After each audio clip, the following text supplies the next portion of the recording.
Bonjour à toutes et à tous et bienvenue. Nouvelle édition du journal régional en ce mercredi 9 octobre. Sans plus attendre vos prévisions météo, aujourd'hui un pêle-mêle météorologique, une alternance de nuages, de pluie, parfois forte, parfois très localisée, du soleil également avec de belles éclaircies. Malgré les nuages, malgré les pluies, on va donc alterner avec tout cela aujourd'hui dans la région. Encore du vent et des températures en baisse.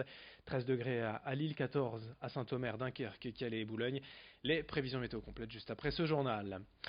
À la une de l'actualité nationale et régionale, ces manifestations d'agriculteurs hier un peu partout sur les routes, notamment ici à Calais, aux abords de l'autoroute A16, avec des opérations escargots, des blocages de ronds-points. Les tracteurs étaient de sortie hier dans la région. Les agriculteurs, pour rappel, protestent contre les fameuses ZNT, les zones de non-traitement. Le gouvernement étudie actuellement la possibilité de laisser une marge vierge de 5 à 10 mètres entre les champs traités aux pesticides et les habitations les plus proches, ce qui serait autant de terres en moins et donc de revenus perdus pour les agriculteurs. Les producteurs craignent aussi la concurrence internationale via les accords de libre-échange CETA avec le Canada et à terme un appauvrissement des filières locales. Écoutez l'un de ces agriculteurs calaisiens hier au micro de Lolita Perron avec Corentin Escaillé. Il y a eu plusieurs maires qui ont fait des interdictions de pesticides dans leur commune qui demandent des zones de non-traitement aux abords des maisons, des villes. Ça change beaucoup de choses parce qu'on cultive près des maisons. J'exploite sur Coulonne, Calais, Merck, Ouaplage et Coquel. Et là où nous exploitons, il y a des maisons et ça nous fait une perte d'une dizaine d'hectares de terre à labour s'il y a une délimitation qui est faite. En application également de l'actualité nationale, la secrétaire d'État en charge de l'égalité entre femmes et hommes était hier dans la région. Marlène Schiappa est venue à Hasbrook rencontrer des jeunes de lycée afin d'évoquer l'importance de la sensibilisation dès le plus jeune âge, avec la gendarmerie nationale présente et son bus Car Ado, un vecteur de communication itinérant pour inciter les jeunes à s'impliquer, pour prévenir des violences et agressions sexuelles touchant particulièrement les femmes. Marlène Schiappa a également écouté les questions des élèves et leurs idées pour améliorer l'égalité femmes-hommes et les changements à prévoir, à mettre en place pour faire avancer la lutte. On écoute la secrétaire d'État hier à Hasbrook, Marlène Schiappa, au micro de Rémi Desremeaux. On est sur un territoire où il y a énormément d'initiatives, c'est foisonnant, il y a beaucoup de très bonnes volontés sur ce sujet-là.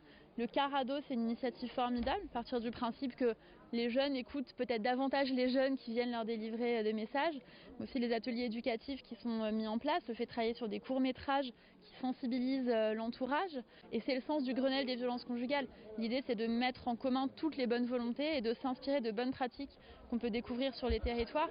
Il y a beaucoup de violences conjugales dans le Nord, plus que dans certains autres territoires, de ce que nous disent le préfet, notamment le préfet du Pas-de-Calais et les autorités, mais il y a aussi beaucoup d'initiatives éducatives, associatives, reliées à l'État. Pour rappel, en 2018, en France, 121 femmes sont mortes sous les coups de leur conjoint. Et depuis le début d'année 2019, le chiffre s'élève déjà à 116 femmes tuées, une hausse sensible et donc à craindre cette année. Autre actualité régionale, autre sujet, la défense de la langue flamande. Depuis la rentrée cette année, les cours ont totalement disparu dans la région, dans les 3 écoles publiques où était enseigné le flamand depuis 2007. La raison est simple, l'enseignant est parti en retraite et il n'a pas été remplacé. Cette situation était pourtant à prévoir depuis plusieurs mois, plusieurs années, et révolte donc les défenseurs du flamand, mais également le président du conseil régional, Xavier Bertrand, qui a récemment écrit au rectorat pour défendre cette part du patrimoine régional. Selon l'Institut de la langue flamande, trouver des enseignants ne serait pas un problème. Ses membres estiment en fait que le rectorat n'en fait pas assez pour valoriser la langue régionale et parle même de discrimination du flamand par rapport à d'autres langues régionales. Explication quant au potentiel du flamand aujourd'hui, avec le président de l'Institut de la langue régionale flamande au micro de Florine Curec. C'est pas une langue hors sol en fait, c'est une langue qu'on va retrouver après en sortant de l'école, qu'on va retrouver dans sa famille, qu'on va retrouver dans les noms de rues, qu'on va retrouver dans les noms dans tous les toponymes et qu'on va retrouver aussi dans les noms de famille. En plus, chez nous, il y a l'élément de transfrontaliarité.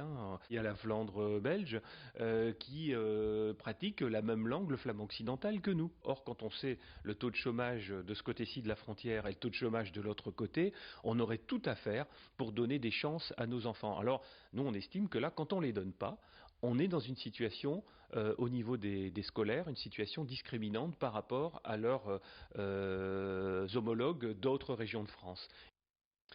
En France et dans la région, c'est la semaine du goût, l'occasion de défendre les bonnes pratiques auprès de certains, un public peu habitué à bien cuisiner, souvent par manque de moyens, les étudiants notamment.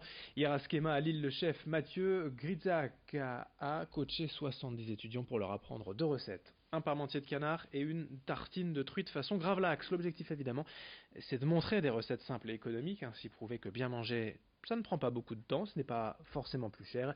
La journée était organisée en partenariat avec le distributeur Auchan qui en a profité pour présenter ses activités aux étudiants, lesquels ont aussi pu prendre des contacts. On ne sait jamais, faire du business aussi, c'est l'occasion de faire du réseau. Explication au micro de Vincent Villard avec le témoignage d'une étudiante. Je pense que c'est un bon moyen de découvrir les entreprises d'une autre manière que de présenter une lettre pour un stage ou quelque chose comme ça. Et au-delà de ça, c'est aussi le moyen d'apprendre à cuisiner autrement que ce qu'on peut faire actuellement en étant étudiant, je pense. C'est pour changer des pâtes, du riz qu'on se fait un peu quotidiennement, quoi. Je cuisine un peu, mais je pense que j'ai encore pas mal à apprendre en cuisine et c'est un bon moyen aussi de découvrir d'autres manières de cuisiner d'une autre manière. On termine également cette édition avec la phrase du jour, l'image du jour, les Miss Nord-Pas-de-Calais en pleine préparation. 20 candidates en lice pour succéder à la Dunkerquoise Annabelle Varane au titre de Miss Nord-Pas-de-Calais élection. C'est ce samedi soir à la Davo-Pével Arena d'Orchy et des places pour cette soirée sont à gagner sur nos pages Facebook. N'hésitez pas à participer. 20 Miss régionales pour représenter le Nord-Pas-de-Calais le 14 décembre prochain à l'élection de Miss France. On ne manquera pas d'en reparler. D'ici là, la phrase du jour, la voici en partenariat avec le quotidien Un CNews. Vous avez peut-être suivi Top Chef il y a quelques mois et la victoire du régional Camille Delcroix. Il n'ouvrira pas de restaurant ici dans la région puisqu'il va rejoindre les brigades du chef, médiatique lui aussi, Philippe Etchebest dans son futur projet bordelais. Vous l'avez vu, la phrase du chef Philippe Etchebest. Ravi de vous annoncer que j'ai choisi Camille Delcroix pour m'accompagner en cuisine dans mon futur projet bordelais. Fin de ce journal régional, à suivre dans un instant vos prévisions météo, d'autres infos également à suivre jusqu'au prochain quart d'heure et le prochain journal. Très bonne journée à toutes et à tous.